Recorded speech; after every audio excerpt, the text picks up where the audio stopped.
Today, I want to talk about the Jeremy Vine episode. Not the drama, not the headlines, but the real issue underneath it. And I want to centre something my friend Mike O'Brien, who's co-founder of Voices Advocate, posted because he absolutely nailed it. I'm going to share the post and read from the screen. Okay, so as I hope you can see, Mike tweeted this. The media really hasn't learned a thing from the Jeremy Vine episode, and their latest circling of the wagons proves it. They're still tone deaf to why unpaid carers and disabled people were upset in the first place. They keep framing it as online outrage or a backlash instead of acknowledging the real issue. Vine's programme has repeatedly platformed harmful narratives about disability benefits and carers. People weren't angry for sport, they were responding to years of being misrepresented, dismissed and treated as debate fodder. And even after Vine stepped down, the coverage centred his feelings, his impartiality, his sadness. Carers' concerns were treated like a footnote. This is exactly the problem. The media reports the event but refuses to report the reason. It hears noise, not meaning. It still doesn't understand or doesn't want to understand the harm its narratives cause. Unpaid carers and disabled people deserve better than this. They deserve to be listened to, not caricatured. So, and he's right. So he summed up exactly what happened last week. When unpaid carers and disabled and chronically sick people spoke up about Vine's programme, the media framed it as backlash, anger, online outrage. But that framing erases the reason people were upset. This wasn't random anger, this wasn't a pile-on, and this wasn't people getting offended for no reason. This was a community responding to years and years of being misrepresented, dismissed and turned into debate fodder on shows exactly like Vine's. Shows that repeatedly platform harmful narratives about disability benefits, chronic illness and carers. And when Vine stepped down, the coverage centred his feelings, his impartiality, his sadness and his experience. Carers' concerns were treated like a footnote.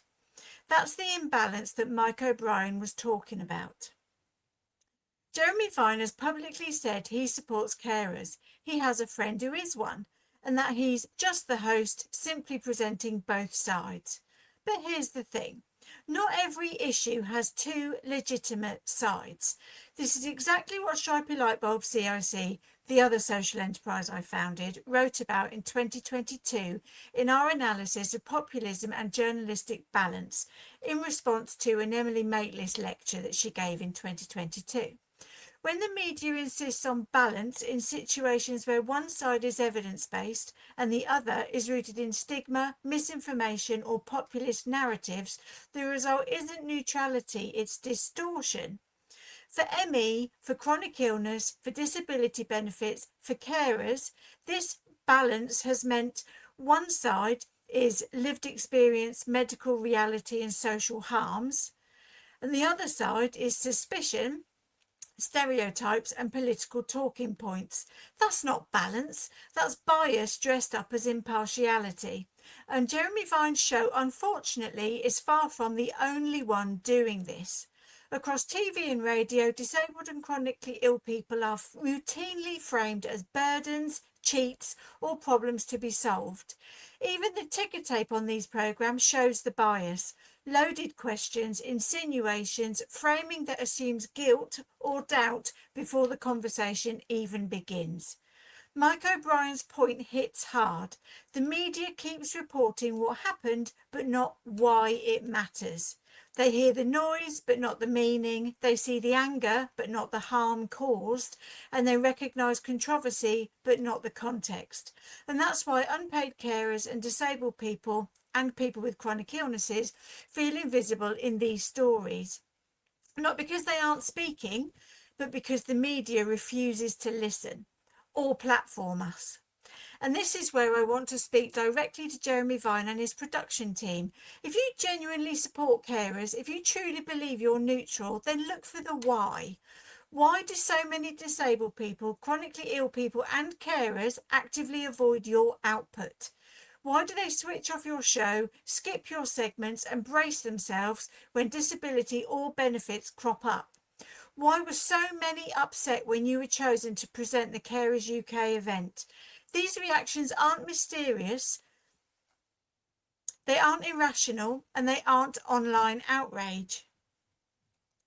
They are the predictable result of years of harmful framing, years of feeling scrutinised, doubted and dehumanised by the very programmes claiming to represent both sides. If you want to rebuild trust, start by understanding why that trust was lost in the first place. Unpaid carers, disabled and chronically sick people deserve more than being caricatured, vilified or treated as props in a heated debate. They deserve to be listened to be represented accurately, to have their concerns centred, not sidelined, to be treated as human beings and not content or clickbait. And the Jeremy Vine episode wasn't an isolated mistake. It was a symptom of a much bigger problem in how the media frames disability, chronic illness and care. And until the media stops confusing balance with platforming harmful narratives, nothing will change. If the media wants to rebuild trust with carers and disabled people and chronically sick people, it needs to stop circling the wagons and start asking the right question. Not why are people angry, but what have we been doing that caused this harm? And that's the conversation that we need to keep pushing for.